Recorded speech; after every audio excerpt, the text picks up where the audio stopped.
Hi guys, with another review today. I will give you a review for Diablo 4. Don't forget to hit the subscribe button and like this video.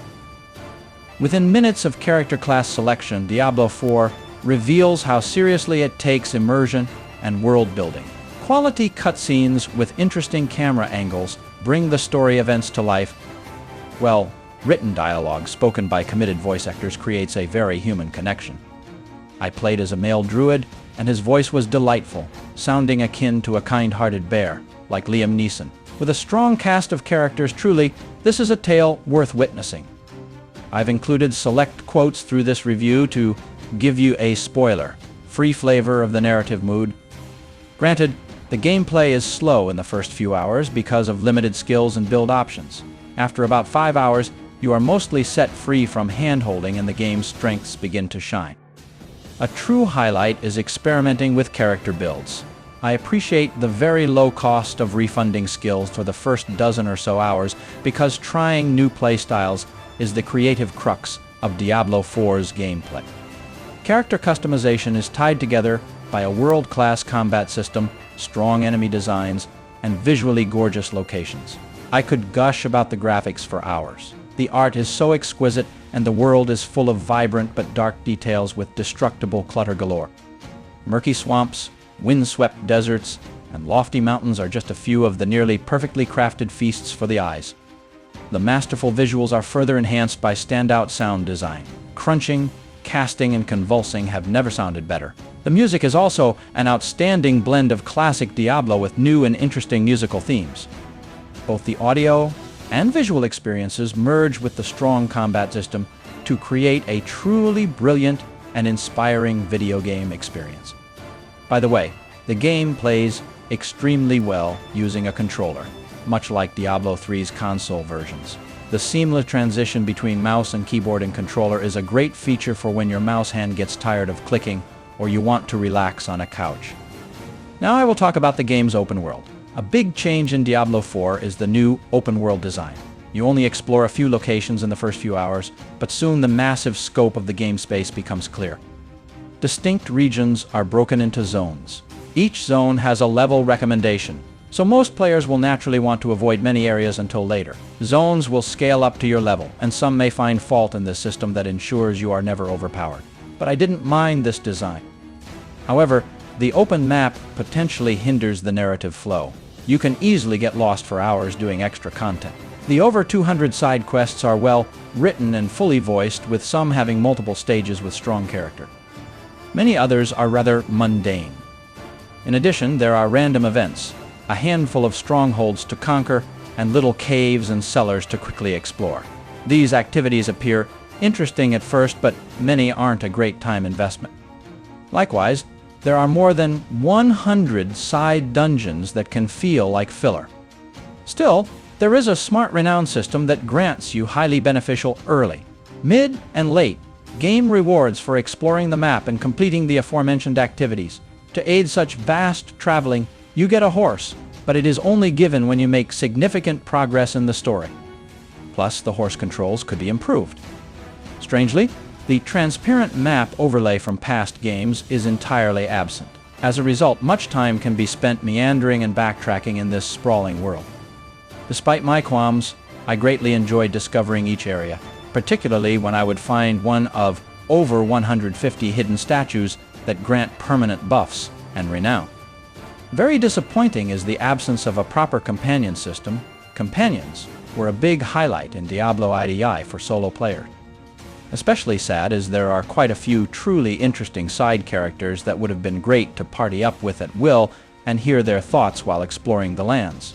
But even so, the sheer beauty of Diablo 4's world cannot be denied.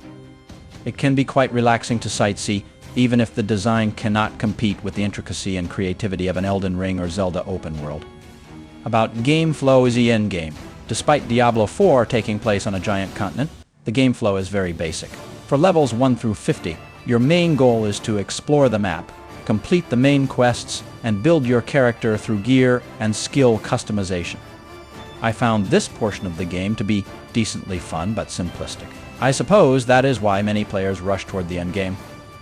For the record, I leisurely completed the campaign over about 40 hours, while also indulging in many of the open-world activities. After reaching the end credits, I was level 54 and discovered 94% of the map areas. However, I only completed 50% of the side quests and 25% of the extra dungeons. The endgame begins around level 50 after you finish the story and complete a special capstone dungeon. At this point, a new difficulty level is unlocked that adds 3 main activities: Helltide's Nightmare Dungeons and Whispers. Whispers are like Diablo 3's bounties. You complete tasks on the map and then turn in your work for a big loot explosion. Nightmare Dungeons are Diablo 4's version of a map system similar to Path of Exile.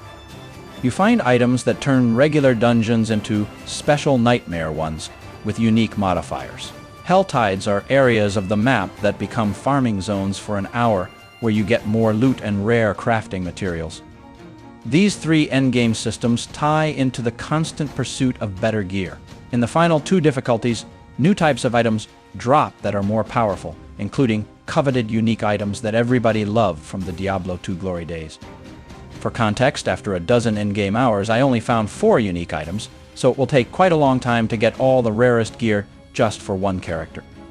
Along with loot, the main attraction of the endgame is the Paragon system that unlocks at level 50. Rather than getting more skill points from level 50 to level 100, you get 4 Paragon points per level. These are allocated on daunting but manageable Paragon boards that have some resemblance to the complicated Path of Exile interconnected skill trees. You can even find glyph items to socket into the Paragon boards. These glyphs can then be upgraded slowly, perhaps inspired by Diablo 3's legendary gem system. Moreover, the whole game will be in a much better place after, let's say, a year of patches and perhaps one of the 2 already in development paid expansions. It's unrealistic to compare Diablo 4 version 1.0 to other games that have been updated for years and years. Thus, don't expect this to be some ultra-engaging 500-hour experience just yet. For me, I was quite content to put in about 60 hours to complete the story, explore the world, and partake in a first taste of the endgame, stopping around level 65. I will certainly keep playing here and there, and revisit the game when the first season or 2 begins. If you don't know, new seasons will start every few months. These will come along with big updates promising both bug fixes, new features, and even new lore and quests for each season. And here's hoping for 2 very high quality and content, rich paid expansions. It is exciting to think where Diablo 4 will be down the road because this beginning foundation is so very good. In the end, Diablo 4 did inspire much nostalgia and appreciation for this famous franchise. Maybe it can't quite capture the lightning in bottle genius of Diablo 2, but this new take on the series is worthy and has already found a place in my heart. Certainly there are diminishing returns as you keep playing once the story is done. The upcoming seasons promise reasons to come back every few months for truly dedicated players, but many will simply enjoy a one fantastic story experience. On a more meta level, Diablo 4 is an example of 2 conflicting ideologies. On one hand, you have the actual narrative-driven gameplay that exudes quality and gorgeous artistry. It is astoundingly good and engaging. You can tell the developers put their hearts and souls into this project. It's almost like the second coming of the Blizzard of old. On the other hand, you have the dubious packaging of the game, live service MO, style design, forced social interaction, cash shop, and battle pass monetization. Then consider the always online requirement through Battle.net and server instability. Don't forget the yucky deluxe and exclusive contents and early access stuff, and there will never be mods to add in features or fix lingering issues. In the end of the video, I rate the game 7.5 out of 10. Thank you for your watching.